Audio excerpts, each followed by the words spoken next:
These guys actually want these people in our country. It's not even believable. Working with left-wing nonprofits to inundate Pennsylvania communities, changing the character of small towns and villages all over our country and changing them forever. They will never be the same.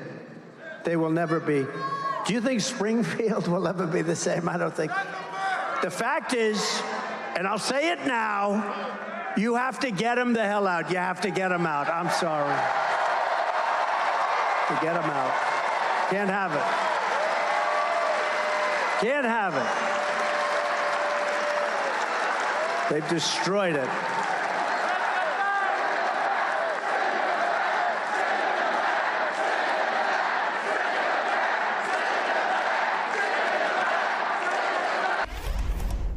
Hi, everyone. It's 5 o'clock in New York. We'll stop right here because in case it wasn't clear, the crowd at the rally in Pennsylvania is chanting, "Send them back," after being egged on by the disgraced, twice impeached, 4 times indicted ex-president. And the them here are legal immigrants. In particular, thousands of Haitian immigrants living in Springfield, Ohio. Immigrants, again, who are here legally. Immigrants the Republican governor of Ohio says are helping that city that they live in make an economic comeback. But over on Earth 2, they have, quote, destroyed Springfield. And it's time, as they chanted there, to, quote, send them back. Again, no mention of the fact that the immigrant community in Springfield is being terrorized with bomb threats and smears and wild accusations stemming from the original lie about eating dogs and cats. Yes, we've seen Donald Trump roll out this tired old playbook before, but Trump's rally last night was unusually dangerous and unhinged, even for Donald Trump. In 90 minutes, Donald Trump claimed to get much bigger crowds than Winston Churchill. He named Czech Shakespeare. He brought up Johnny Carson and insulted Jimmy Kimmel. He called himself cognitively very strong. He complained about the, quote, horrible commercials Fox News airs after his interviews, and suggested that anybody who criticizes the Supreme Court, quote, should be put in jail. The most generous description, a performative old man, unfocused maybe. If anyone else, like President Joe Biden, did that for 90 minutes, there would be mountains of coverage of his cognitive decline, of course. But make no mistake, Trump's recent riffs on immigrants here legally are an order of magnitude more vicious and deranged and, again, dangerous and tied to these threats that we're seeing in Springfield, Ohio, than anything we've seen. And again, they're not without consequence. Today, a Haitian nonprofit organization filed criminal charges against Donald Trump and J.D. Vance over their repeated claims without evidence about Haitian immigrants in Springfield eating pets.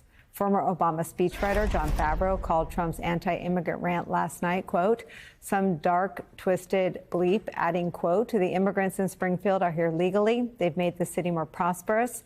Most residents don't want them to leave. Trump doesn't want to help Springfield. He wants to use Springfield to help himself. And he doesn't give a bleep who gets hurt. Again, this isn't bluster. Donald Trump is running on this. 42 days to go. And this is his dark vision of America. He's running on his promise of sending them back, also mass deportation of legal immigrants and migrants. He's drilling down on how he will do it by, quote, invoking wartime powers, relying on like-minded governors, and using the U.S. military. He is bragging that he'll be able to, quote, do it fast, thanks to some kind of serial numbers that he will use for immigrants. So yes, when Trump turns up the volume of demonizing immigrants in this country and laying out granular, chilling details about how he'll pull off mass deportations, it's not just a applause line, although that is alarming. It's not just Trump firing up his base, getting them so riled up that they're chanting, send them back, with the cameras filming their faces while they do it. It's what he is. That's who he is to them. That's who they are in this story.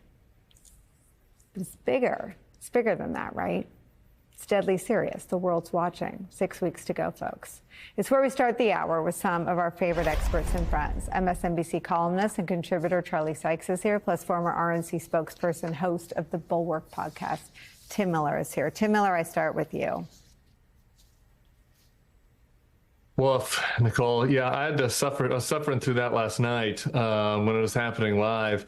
And we can get into the politics of it in a second, but I couldn't help but think about like myself in middle school or high school, like, and you're looking at the pictures and videos of like the racist counter rallies of people blocking schools trying to integrate in the 60s and thinking, you know, man, that was really long ago. Like, that's really history. And then as you get older, you kind of realize, wait a minute, no, like all those people are still alive. Like they're still with us. That was just 20 years ago, right? Like that was not history. That's now. Like that just vile racism that you saw at those rallies for George Wallace or something like that is not history. It's present. And like I was watching that last night and thinking about my kid, and I was like, that's how they're going to feel about this. Like that is how can you look at a rally where there's a whole gathering of a mob and they're shouting, send them back, to people that are here legally. Like they are talking about, I guess, some sort of extra legal deportation, sending people that are contributing to the community, are working, are going to church, are putting their kids in school, are volunteering. Like they're sending these people back to a country, back somewhere else where there's violence, where there's no opportunity. For what reason? Like lies, like fantastical conspiracies about dog eating and like racist lies. Like that is what underpins all of this. And it's really sickening. Like he does a lot of gross stuff. There's a lot of stuff that makes me mad, but this is the thing that boils my blood the most, because it is just fundamentally un-American.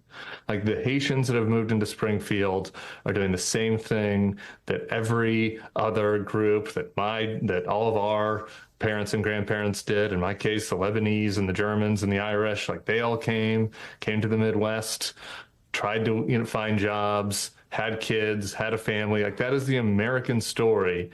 And this is a fundamental attack on it in the most racist, demagogic way imaginable. And it's sick. And we've been doing it for 9 years, so it shouldn't be surprising, but that doesn't make it any less gross. Yeah. I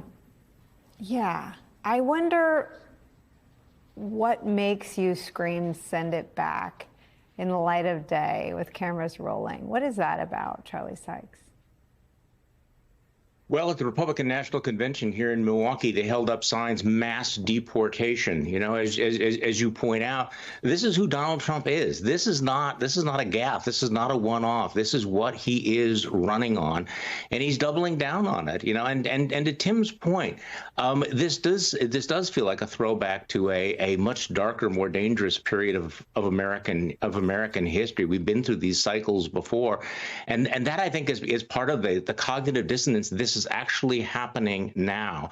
You might remember that a couple of years ago, he made this reference about African American congresswomen saying send them back, and people had this deep intake of breath. This is shocking. Well, now he has an entire crowd chanting this, and why are they focusing on the Haitians of Springfield? I mean, the racism is so raw, and I can't help think that we are 6 weeks out from this election, and what commentary it will be on American culture and the American people if, in fact, they look at this man and go, yeah, let's put him back in power. Let's make him the president of the United States again. Let's ratify these policies. And by the way, this is the issue of mass deportation. He keeps talking about it, and there are polls suggest a lot of Americans want to do that. But I'm not sure that we've really come to grips what it means to take millions of people, put them, in trains, on buses, arrest them, round them up, use the military, use police, separate parents from children.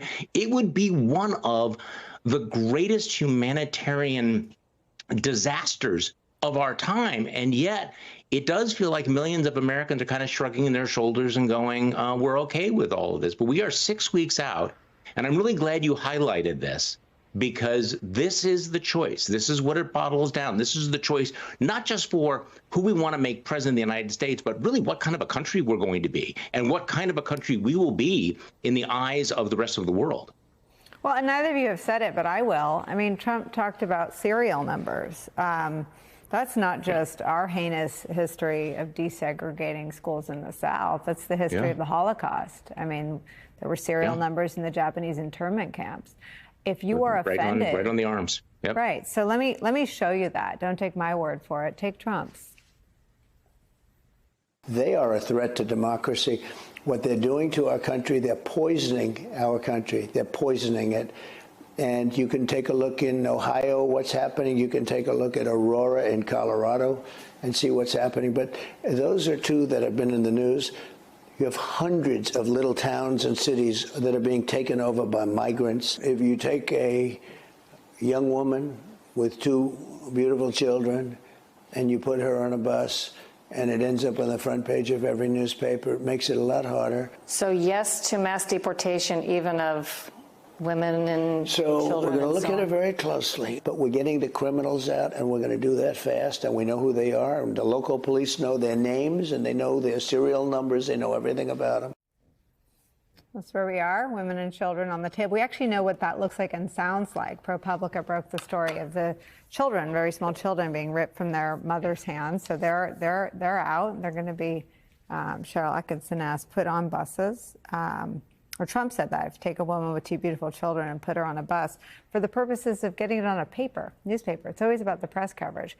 But this talk of serial numbers has its own heinous echo to history.